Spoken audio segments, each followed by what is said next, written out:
সবজির বাজারটি যেমন ছোট ঠিক তেমনি মানুষের ভিড়ও থাকে পরিপূর্ণ। কারণ খুঁজলে দেখা যাবে এখানকার সবজিগুলো একদম টাটকা।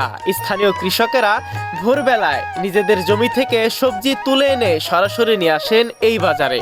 তাতেই আশেপাশে ৪-৫ গ্রামের মানুষ ভিড় করেন এই স্বপ্নের বাজার। মানিকগঞ্জ শহরের খুব কাছেই, তাই তো ঘুরে দেখব এই সবজির বাজার। লোকেশনটা শেষেই জানবো। একজনের ধুন্দুল বা ঝিঙ্গা আরেকজন ব্যাগে ভরে দিচ্ছে। এই আন্তরিকতা আর ভালোবাসার মেলবন্ধনেই মাত্র ১ থেকে ১.৫ ঘন্টায় প্রাণ ফিরে পায় পুরো বাজার। টাগারি বা গামলায় করে লেচার জাতের করলা নিয়ে আসছে এক ভাই। দেখতে সুন্দর আর একদম টাটকা বলে আরেকজন কয়েক কেজি কিনে নিয়ে যাচ্ছে। আমার বিশ্বাস আপনি একবার এই বাজারে আসলে এই বাজারের সবজির প্রেমেই পড়ে যাবে।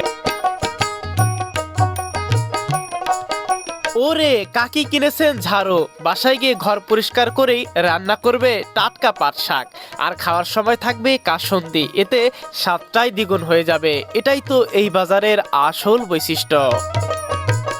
বেগুন কিনেছে এক জায়গায় আর ওজন দিচ্ছে আরেক জায়গায় এসে। এটাই তো প্রেম আর ভালোবাসা। কাকা নিশ্চিত কারো ব্রেন ওয়াশ করতেছে। বাজারের সবচেয়ে সেরা পাট শাক আমার এখানেই, দ্রুত নিয়ে যাও, শেষ হয়ে যাবে কিন্তু। বাজারে এরকম বৃদ্ধ মানুষ দেখলে সত্যি বাজারের সৌন্দর্য আরো বেড়ে যায়। আশেপাশে ৪-৫ গ্রামের মানুষ এসে সকালবেলায় ভিড় জমিয়েছে এই বাজারে। সবাই কিনছে নিজ নিজ পছন্দের সবজি।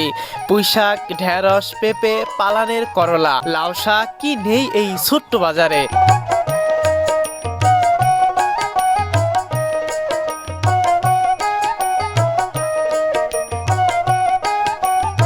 আচ্ছা, এই ফাঁকে আপনাদেরকে এই স্বপ্নের বাজারের লোকেশনটা বলে দেই। মানিকগঞ্জ সদর উপজেলার কৃষ্ণপুর ইউনিয়নের বারাহি নতুন বাজার। আপনারা দেখতেই থাকুন এই বাজারের সৌন্দর্য আর সবজিগুলো। নিজ চোখে এরকম একটি বাজার দেখতে পাবো কল্পনা করিনি। একেবারে প্রাণবন্ত চিত্র বাজারের প্রতিটি কোণে। চলুন তাহলে এবার দ্বারা কিভাবে কয় বিক্রি হয় এই আনন্দঘন মুহূর্তটা আমরা এই বাজারেই দেখবো। শাড়ি নাই না, একদম সার ছাড়া দ্বারা গপ্প করলে কাম হবো না।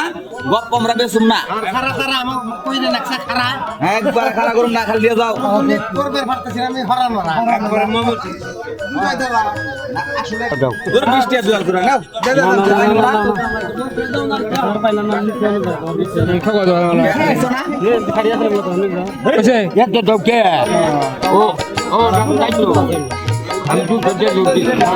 একেবারে মন থেকে বলবেন এই ছোট্ট বাজারটি আপনাদের কাছে কেমন লাগলো। টাটকা সবজি আর মানিকগঞ্জ শহরের খুব কাছেই। আপনারাও চলে আসবেন একদিন হলো ঘুরতে। আজকের মতো বিদায় নিচ্ছি।